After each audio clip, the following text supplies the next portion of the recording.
शौरो मंगल मांगले शिव सर्वार्थ साधिके शरण्ये त्र्यंबकीं गौरी नारायणी नमस्तुते नमस्तुते। ओम श्री चंडिकाय नमः। आप सभी को नवरात्रि के छठे दिन की बहुत बहुत शुभकामनाएं। माता रानी आप सभी पर अपनी कृपा बनाए रखे, आपको सुखी रखे, खुशी रखे। अब हम सुनेंगे माँ दुर्गा सप्तशती का 11वां अध्याय, देवताओं का देवी की स्तुति करना और देवी का देवताओं को वरदान देना। महर्षि मेधा कहते हैं, दैत्य के मारे जाने पर इंद्र आदि देवता अग्नि को आगे करके कात्यायनी देवी की स्तुति करने लगे। उस समय अभीष्ट की प्राप्ति के कारण उनके मुख खिले हुए थे। देवताओं ने कहा, हे शरणागतों के दुखों से दूर करने वाली देवी, आप प्रसन्न हो जाओ। हे संपूर्ण जगत की माता, आप प्रसन्न हो जाओ। हे विंध्येश्वरी, आप विश्व की रक्षा करो, क्योंकि आप इस चर और अचर जगत की ईश्वरी हो। हे देवी, आप संपूर्ण जगत का आधार रूप हो। आप पृथ्वी के रूप में स्थित हो और अत्यंत पराक्रम वाली देवी हो। आप विष्णु की शक्ति हो और शिव की बीज परम माया हो, और आपने ही संपूर्ण जगत को मोहित कर रखा है। आपके प्रसन्न होने पर ही पृथ्वी मोक्ष को प्राप्त होती है।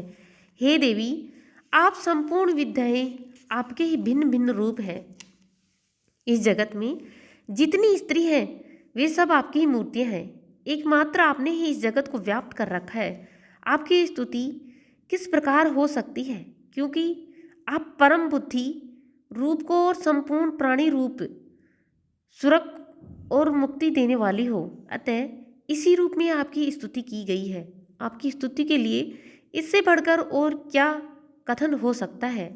संपूर्ण जनों के हृदय में बुद्धि रूप होकर निवास करने वाली, सुरग तथा मोक्ष प्रदान करने वाली नारायणी देवी, आपको नमस्कार है।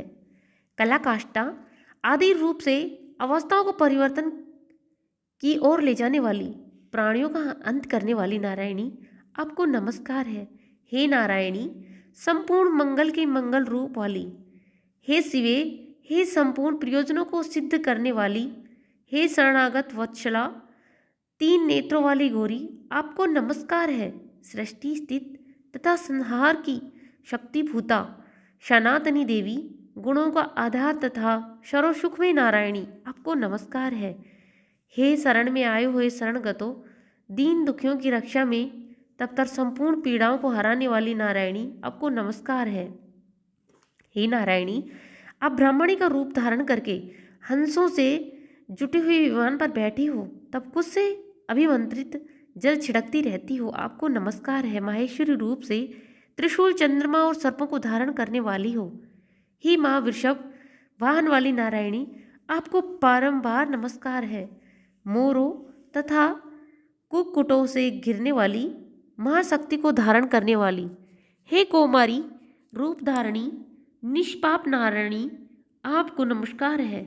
हे शंख चक्र गदा और शार्ट धनुष रूप आशुधों को धारण करने वाली वैष्णवी शक्ति रूपा नारायणी, आप हम पर प्रसन्न हो जाओ, आपको नमस्कार है। हे दांतों पर पृथ्वी धारण करने वाली वाराह रूपणी कल्याणमयी नारायणी, आपको नमस्कार है।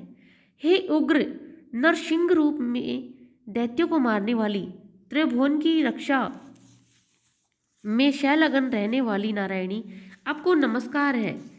हे मस्तक पर किरीट और हाथ में महावज्र धारण करने वाली, शस्त्र नेत्रों को उज्ज्वल व वृतासुर के प्राण हरने वाली इंद्रिय शक्ति, हे नारायणी, आपको नमस्कार है। हे शिवदूती स्वरूप से दैत्यों के महामद को नष्ट करने वाली, हे घोर रूप वाली, हे महाशब्द वाली, हे नारायणी, आपको नमस्कार है। डाडों के कारण विकराल रूप वाली, मुंडमाला से विभूषित मुंड मर्दनी, मुंड चामुंडा रूप धारण नारायणी, आपको नमस्कार है। हे लक्ष्मी, लज्जा, महाविद्या, सृष्टा और श्रद्धा, पुष्टि, सुधा, ध्रुवा, महारात्रि तथा महाविद्या अविद्या नारायणी, आपको नमस्कार है। हे मेधा, सरस्वती, सर्वाकृष्ट ऐश्वर्य रूपणी, पार्वती, महाकाली, नियंता तथा ईश रूपणी नारायणी, आपको नमस्कार है।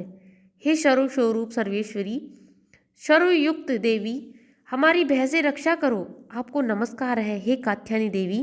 तीनों नेत्रों से विभूषित ये तेरा सौम्य मुख इस तरह के डरों से हमारी रक्षा करे, आपको नमस्कार है हे भद्रकाली। ज्वालाओं के समान भयंकर, अति उग्र एवं संपूर्ण असुरों को नष्ट करने वाला आपका त्रिशूल भय से हमारी रक्षा करे, आपको नमस्कार है हे देवी। जो आपने शब्द से इस जगत को पूरित करके दैत्यों के तेज को नष्ट करता है, वह आपका घंटा इस प्रकार हमारी रक्षा करे जैसे कि माता अपने पुत्रों की रक्षा करती है। हे चंडिके, असुरों के रक्त और चर्बी में रंगी हुई जो तलवार है वह हमारा मंगल करे, हम आपको नमस्कार करते हैं।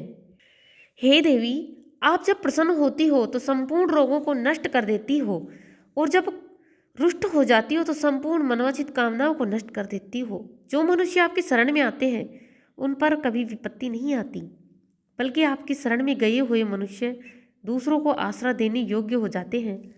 अनेक रूपों से बहुत प्रकार के रूपों को धारण करके इन धर्मोन्द्रिय असुरों का आपने संहार किया है, वह आपके सिवा और कौन कर सकता था। 14 विधाएं, 60 शास्त्रों और चारों वेद आपके ही प्रकाश से प्रकाशित हैं, उनमें आपका ही वर्णन है।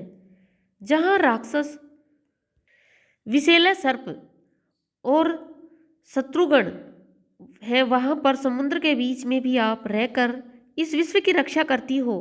हे विश्वेश्वरी, आप विश्व का पालन करने वाली विश्व रूपा हो, इसलिए समस्त विश्व को धारण करती हो। इसलिए ब्रह्मा विष्णु महेश की भी वंदनीय हो। जो भक्ति पूर्वक आपको नमस्कार करते हैं वे विश्व को आश्रय देने वाले बन जाते हैं। हे देवी, आप प्रसन्न हो जाओ और असुरों को मारकर जिस प्रकार हमारी रक्षा की है ऐसे ही हमारे शत्रुओं में सदा हमारी रक्षा करती रहो। संपूर्ण जगत के पाप नष्ट कर दो और पापों तथा उनके फलस्वरूप होने वाले महामारी आदि बड़े बड़े उपद्रवों को शीघ्र ही दूर कर दो। हे विश्व की पीड़ा हरने वाली देवी, शरण में पड़े हुए प्रसन्न हो जाओ। त्रैलोकी निवासी एवं पूजनीय परमेश्वरी, हम लोगों को वरदान दो। देवी ने कहा, हे देवताओं, मैं आपको वरदान देने के लिए तैयार हूँ। आपकी जैसी इच्छा हो वैसा कर सकते हो और मांग सकते हो, मैं आपको वर दूंगी। देवताओं ने कहा, हे सर्वेश्वरी, त्रिलोक के निवासियों की समस्त पीड़ाओं को आप इसी प्रकार हरती रहो और हमारे शत्रुओं को इसी प्रकार नष्ट करती रहो। देवी ने कहा, वह वस्तु है मंत्रम के 18वें युग में 2 और महाअसुर शुंभ और निशुंभ उत्पन्न होंगे। उस समय मैं नंदगोप के घर से यशोदा के घर से उत्पन्न होकर विंध्याचल पर्वत पर शुंभ और निशुंभ का संहार करूंगी। फिर अत्यंत भयंकर रूप से पृथ्वी पर अवतार लेकर मैं वैप्रचित नामक दानवों का नाश करूंगी। उन भयंकर महाअसुरों को भक्षण करते समय मेरे दांत अनार के पुष्प के समान लाल होंगे। इसके पश्चात स्वर्ग में देवताओं और पृथ्वी पर मनुष्य में मेरी इसी प्रकार स्तुति करते हुए मुझे रक्त तंत्रिका कहेंगे। फिर जब मैं 100 वर्षों तक वर्षा न होगी तो मैं ऋषियों की स्तुति करने पर बिना गर्भ के प्रकट होंगी और अपने 100 नेत्रों से ऋषियों की ओर देखूंगी। अतः मनुष्य शताक्षी नाम से मेरी स्तुति करेंगे। उसी समय मैं अपने शरीर से उत्पन्न हुए प्राणों की रक्षा करने वाले शाकों द्वारा सब प्राणियों का पालन करूंगी।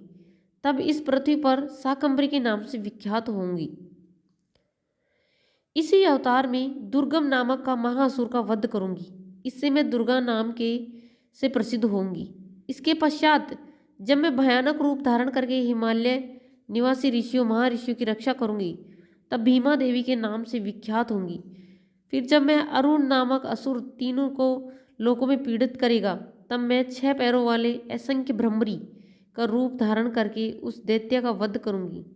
जब स्वर्ग से देवता और मृत्यु लोक में मनुष्य मेरी स्तुति करते हुए मुझे भ्रमरी नाम से पुकारेंगे। इस प्रकार जब जब पृथ्वी राक्षसों से पीड़ित होगी तब तब मैं अवतरित होकर शत्रुओं का नाश करूंगी। इसी प्रकार से माँ दुर्गा सप्तशती का 11वां अध्याय संपन्न हुआ।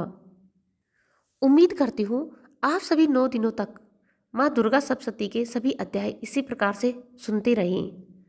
और हमारे चैनल पर माँ दुर्गा के 9 रूपों की कथा, आरती व क्षमा याचना भी आपको सुनने के लिए मिलेगी। इसलिए अगर आपने चैनल को सब्सक्राइब नहीं किया है तो चैनल को सब्सक्राइब कर ले, बेल आइकन को प्रेस करें ताकि नोटिफिकेशन आप तक पहुंच सके और आप समय पे सब कुछ सुन सकें। जय माता दी।